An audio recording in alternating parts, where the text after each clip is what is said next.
Yeah, I think, traditionally people said write a business plan and really document this stuff.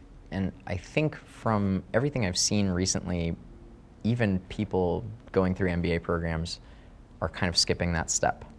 I think the main thing is customer discovery. It's not necessarily writing a business plan because you're sort of creating that in a vacuum. You're doing research online, you're checking out your competition, what are they doing, what are they charging, how much can we make sales, and that sort of thing.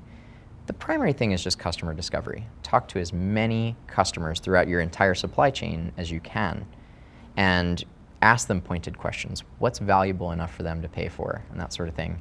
And just, we keep a Google Doc running of everybody we talk to who's anywhere in our customer discovery arena.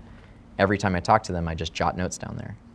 And then in that Google Doc, I can always search, do a Command F, and search for a particular product line that we're thinking about carrying. And then 5 people will have mentioned it, and I can accumulate those notes and say, this is interesting, maybe I should follow up with those people.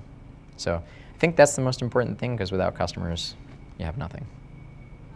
I'd say in order to prepare to be an entrepreneur, there's always that list of videos you should watch in terms of lean methodology or books you can read.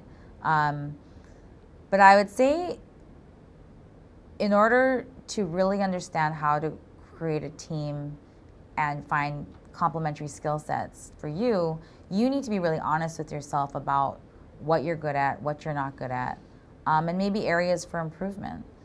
Doing a SWOT analysis, strengths, weaknesses, opportunities, and threats. Doing one on yourself, I've done one. It was very eye-opening.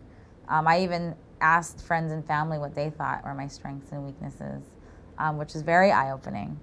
And that was actually really good for me to learn, especially when I was getting started with my business partner and understanding, what I was good at and what I wasn't. I'd also say, looking at your risk tolerance. We always say entrepreneurs need to be risk tolerant. You should think about early on, are you really willing and able to go for broke? Do you have savings? Is there a part-time job you can keep so that you can keep your basics covered in terms of finances while you're building this business?